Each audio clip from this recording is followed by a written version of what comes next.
गोविंद सिंह डोटासरा साहब की विधानसभा से आता हूं और वहां पे कम से कम भी 10 नेता हैं जो चुनाव सुभाष महरिया जी ने भारतीय जनता पार्टी ज्वाइन की है। सुभाष महरिया जी पंच का चुनाव नहीं जीतेंगे, आने वाले चाहे 50 साल हो जाए। उन तो ऐसा सुनने में आ रहा है कि जो पिछला चुनाव डोटासरा ने जीता है उसमें कहीं न कहीं महरिया जी का योगदान उसमें था। अगर महरिया जी का योगदान होता तो महरिया जी किस लिए आए थे बीजेपी कांग्रेस में? वो बीजेपी की सीट लेके आते, चुनाव लड़ते, मैदान में आते, डोटासरा साहब के सामने आते, हम दिखा देते।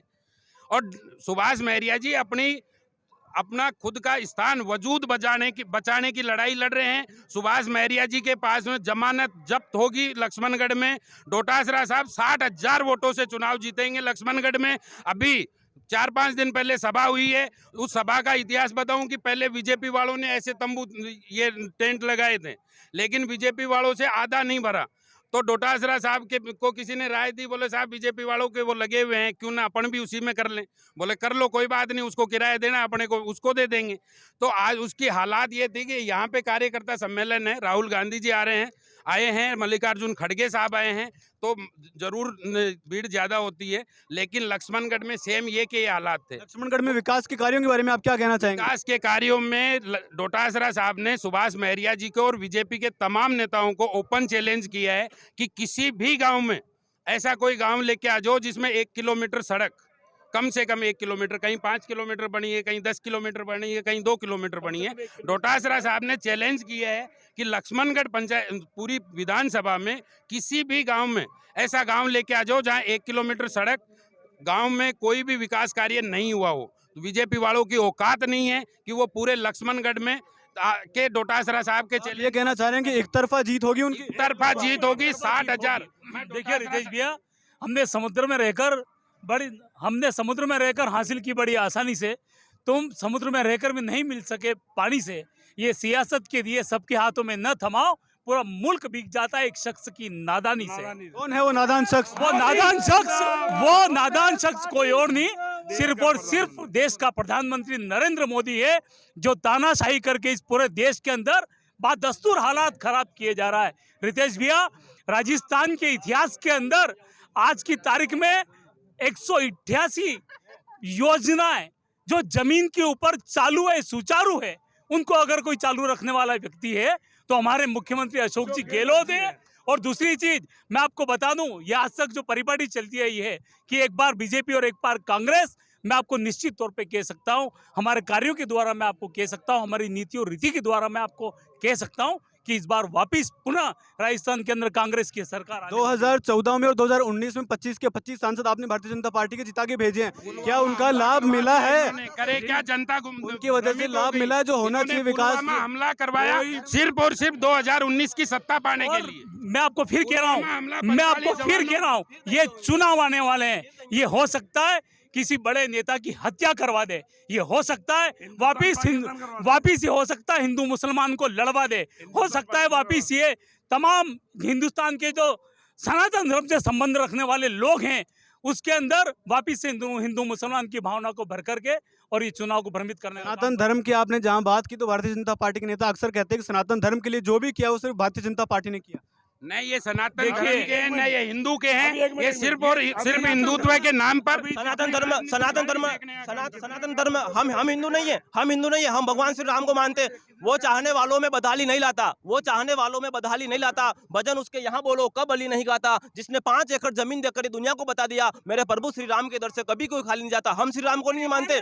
माता की जय। मान्यवर उदयलाल जी अन्ना बारीक से बारीक चीजों के ऊपर खुद स्वयं खड़े रह करके उनको संज्ञान में लेकर के काम करवा रहे हैं। वो जमीन के ऊपर रहकर के अंदर हर एक पदाधिकारी का नेचर है। कांग्रेस में एक पार्षद की भी अपने काम की वैल्यू खुद की होती है। पार्षद भी अपने बजट से जितना चाहे काम कर सकता है, वो भारतीय जनता पार्टी में नहीं है। आपने कहा कि कांग्रेस में एक पार्षद की भी वैल्यू होती है, तो कहीं न कहीं ऐसा भी सुनने में आया कि पायलट समर्थक जो विधायक हैं या पायलट साहब उनके काम नहीं हो रहे कहीं न कहीं। अगर आप सबका इतिहास निकाल के देख लो, ये बीच में भी उठी थी गहलोत साहब ने, जितने भी वो विधायक थे, जिसमें मुकेश भाकर मेरा मित्र है, उनका भी विधानसभा में ऐसी शिकायत थी, बोले उनके काम नहीं हुए। गहलोत साहब ने पूरा चिट्ठा निकाल के हाईकमान को भेज दिया। हाईकमान भी देख के संतुष्ट हुआ कि वास्तव में अशोक गहलोत साहब ने किसी भी विधायक के साथ में, किसी भी विधानसभा के साथ कोई दुराचार नहीं किया, हर विधानसभा को बराबर दिया है।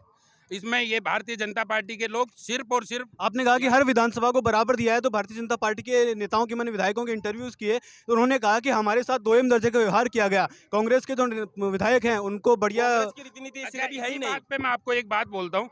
राजस्थान विधानसभा में आज तक के इतिहास में पहली बार हुआ है कि बीजेपी के विधायक जो गुलाब चंद कटारिया जी थे, अभी असम के राज्यपाल बन गए हैं, गुलाब चंद कटारिया जी ने विधानसभा में मांग की थी कि गहलोत साहब ये विधायक कोष कम पड़ रहा है, थोड़ा क्यों न बढ़ा दिया जाए। आप लोगों ने भी देखा होगा, गहलोत साहब ने खुद पूछा कि गुलाब चंद कटारिया जी बताओ कितना किया जाए। कटारिया जी बोले साहब 4-5 करोड़ तो कर ही दो। बोले ठीक है, कर दिया 5 करोड़। ये अशोक गहलोत जी ने पहली बार हुआ हर है। विधानसभा के लिए 2 करोड़ की 5 करोड़ का प्रावधान कर दिया है। वो कभी भी पक्षपात नहीं करते हैं। कांग्रेस पार्टी की नीति नहीं है कहीं पक्षपात करने की। उनके लिए बीजेपी का विधायक, कौन विधायक एक है। सर्वोपरि जनता है, राजस्थान की जनता है। और अब की इतिहास भी बदलेगा, रिवाज भी बदलेगा और कांग्रेस सरकार वापस पूर्ण बहुमत से गहलोत सरकार रिपीट राजस्थान बहुत जल्द चुनाव है, तो उस रिपीट होने में क्या पूर्ण आश्वस्त है सरकार रिपीट होगी? ये 101% रिपीट हो रही है और 127 सीटें आज की तारीख में आ रही है। हम इसको कैसे बढ़ाएं, इस पे हम मंथन कर रहे हैं कि 157 सीटों तक हम कैसे आए। तो निश्चित रूप से राजस्थान के गांधी अशोक गहलोत साहब, जिनकी योजनाएं जन जन तक पहुंच चुकी है और ये सारी पब्लिक आपको ये बता रही है कि इन योजनाओं के माध्यम से उनके जो इलाज हुए, जो उनके घर में गैस और सारी सुविधाएं मिली है, तो निश्चित रूप से रिपीट राजस्थान की ओर हम जा रहे हैं और अशोक गहलोत के नेतृत्व में हम फिर से सरकार बनाने वाले हैं। और आप सब mass media, communication, electronic media, 2023 में अगर आप बहुमत से सरकार बनाते हैं तो पहली पसंद मुख्यमंत्री के तौर पे कौन होगा? देखो निश्चित रूप से हमारे यहाँ लोकतांत्रिक प्रक्रिया है। हमारे यहाँ कभी मुख्यमंत्री पसंद आपकी? देखो ऐसा है कि हमारे यहाँ जो बहुमत आता है बैठ करके निर्णय करते हैं, या पसंद नापसंद की कोई बात नहीं है, इच्छा तो बाजी की बात ही नहीं है। सब मिलकर के सामूहिक रूप से मोहब्बत का निर्णय करते हैं। आप सब एक है, लेकिन फिर भी पसंद के तौर पे दोनों में से पायलट साहब और गहलोत साहब, एक में से किसी का नाम? देखिए, पायलट साहब भी हमारे दिल के हृदय के दिल में रहते हैं और पायलट साहब भी हमारे हृदय में रहते हैं। जब दो हृदय में कृष्ण का वास हो तो कृष्ण ही तो मुख्यमंत्री बनेगा। और निश्चित रूप से लोकतांत्रिक प्रक्रिया में जो मुख्यमंत्री बनेगा वो सब मिलकर के, और आज पायलट साहब ने कहा था हमको मिलकर के केवल हमें राजस्थान रिपीट की ओर लगना है, हमें अभी इस दिशा में नहीं जाना है, क्योंकि ये लोकतांत्रिक प्रक्रिया है कि किसको बनाना है या नहीं बनाना है। कांग्रेस पार्टी आपके विधानसभा में विकास के कार्य जो होने चाहिए तो हो रहे हैं? भूतों न भविष्य इतने ऐसे विकास काम- कार्य हुए हैं कि जिसकी कोई कल्पना नहीं कर सकते। माननीय मुख्यमंत्री अशोक जी गहलोत के नेतृत्व में पूरे राजस्थान में विकास कार्य हुए हैं। हमारा आसीन विधान क्षेत्र में हमारा जनप्रतिनिधि नहीं होते हुए इतने विकास कार्य हुए जिसकी कोई सीमा नहीं।